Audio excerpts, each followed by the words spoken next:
वो 3 नाम का जाप है ओम तत्सत।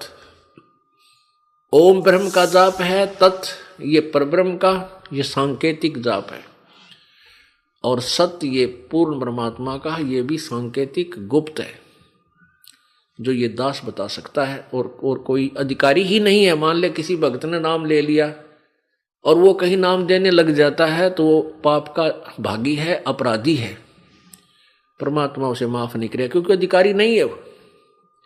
जैसे कबीर परमेश्वर आए थे, 64 लाख शिष्य हुए थे उनके, वो स्वयं ही तत्वदर्शी संत और गुरु की भूमिका कर रहे थे, तो उन्होंने किसी को भी अधिकार नहीं दिया था नाम देने का कि तू नाम दे। कोई भी अन्य अधिकारी नहीं बनाया था कि उपदेश देने का, वो स्वयं ही नाम देते थे। तो इसी प्रकार वर्तमान में इस दास के अतिरिक्त कोई भी अगर ये मंत्र देता है वो अपराधी है, परमात्मा का शत्रु है। वो भोली आत्माओं को गुमराह करके नकली पासपोर्ट बना रहा है, डुप्लीकेट, फर्जी। तो ये फर्जी पासपोर्ट फिर बाद में दुख देंगे, सजा भी होगी, यही रह जाओगे, पार नहीं हो पाओगे। तो वो शत्रु है परमात्मा के बच्चों का, जो धोखा दे रहा है। ऐसे नकली व्यक्तियों से भी आपने सावधान रहना है। अब वास्तविकता ये है कि हम परमात्मा को सच है भगत जी, परमात्मा इतना स्पष्ट बोल रहे, इतना क्लियर बोल रहे हैं कि दास के अलावा कोई भी नाम देने का अधिकारी नहीं है। अगर कोई दुष्ट आत्मा नाम मंत्र लेकर के दान दे रहा है तो वो गलत काम कर रहा है। 600 साल पहले किसी को भी अधिकारी नहीं बनाया था परमात्मा ने, अकेले नाम दिया था 64 लाख को, तो आज कैसे अधिकारी बना सकते हैं? फिर परमात्मा ने अधिकार किसी को दिया ही नहीं है। ये सब लोग डीबीडी द्वारा 2009 से फर्जी नाम दीक्षा दे रहे थे, इसलिए परमेश्वर बार बार उजागर कर रहे थे, सत्संग के माध्यम से इशारा कर रहे थे, लेकिन ये संगत समझने वाली नहीं थी। तो जब परमेश्वर ने कहा ये मंत्र उजागर किए ही नहीं जाएंगे, तो फिर मैंने आरएसएस गुंडों ने ये टीवी के द्वारा, डीवीडी द्वारा ये तीनों मंत्रों का उजागर क्यों कर दिया है? इसीलिए परमेश्वर बार बार सत्संग के माध्यम से सुना रहे थे कि सतगुरु सैन पहचाने पाया अटल सुहागरे। तो ये काल का अनुबंध परमेश्वर नहीं तोड़ सकते। ये जागो, अभी जागो, समय वक्त है। सच साहेब जय हो बंदी। भाई बात सुन लो बच्चों, तुमने मेरी सीख पर, मेरी शिक्षा पर अमल नहीं करा। अब तो अपने लालच वश मेरे शिष्य बने रहे, पर मेरी बात सुन लो, मेरा काला मुंह मत ना।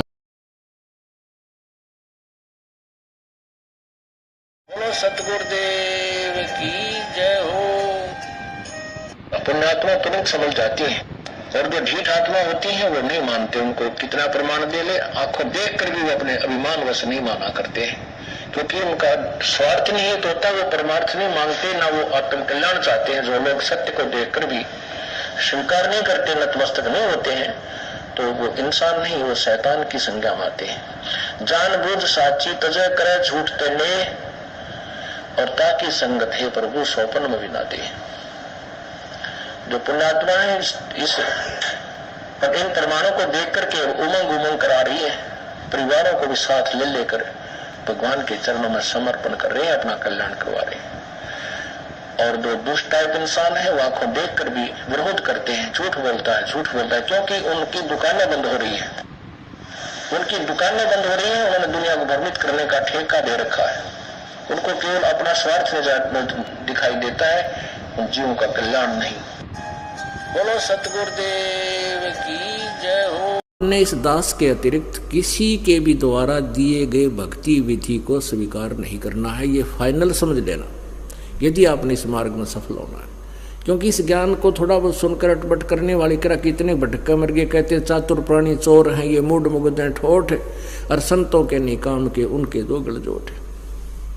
बीजक की बाता कहे बीजक नाई हाथ, ये पृथ्वी डोबन उतरे कह मीठी बात। अपने गुरुदेव के द्वारा ही दिए गए भक्ति मार्ग पर चलना है। कोई कुछ भी बताए, आपका साथी भी आपको कोई कहता है कि ऐसे भक्ति करनी चाहिए, तो भी व्यर्थ है। आपका तो खुद भगवान आ जाना सामने, कबीर साहब, जब भी यकीन नहीं होया, क्योंकि 120 साल रह कर चले गए, 61-60 यहाँ छुडानी में रह कर वही परमात्मा चले गए, पर फिर भी हमारा यकीन ना। या तो सत्संग से आप अपने उस पासपोर्ट को यानी अपने ज्ञान और साधना को सत्संग से तुलना कर सकते हो। सत्संग से उसको कंपेयर किया जा सकता है कि मेरा ज्ञान ठीक है, मेरी भक्ति ठीक है या नहीं है। अन्यथा फिर आपको उस समय पता चलेगा जब आप धर्मराज के दरबार में खड़े होगे। अपना आत्मा तुम गड़बड़ ना कर दियो, कदे भक्तान बुला के जबान लग जाओ, कदे मेरे वाले इस काम में फिर फेल कर दो तुम नहीं। अपनी भक्ति करो, सब न राम नाम पर ला दो। सच साहेब भगत जी, टीबी द्वारा सार नाम लेने वालों की दुर्दशा हो गई। ये सुन लो, उनके सारे कर्म फूट गए। यही आपने गलती सतलोक में की थी, दूसरे को देख करके चले थे। यही आपने 600 साल 64 लाख लोगों को देख के चले थे। उनको सुख मिल रहे थे तो सोचते थे अच्छा है। यही दशा आज हो रही है। सब आप लोग कहीं के नहीं रहे। ये मैंने RSS गुंडों ने आपके अच्छी तरह से कान फोड़ दिए। सच साहेब, जय हो बंदी छोड़ के।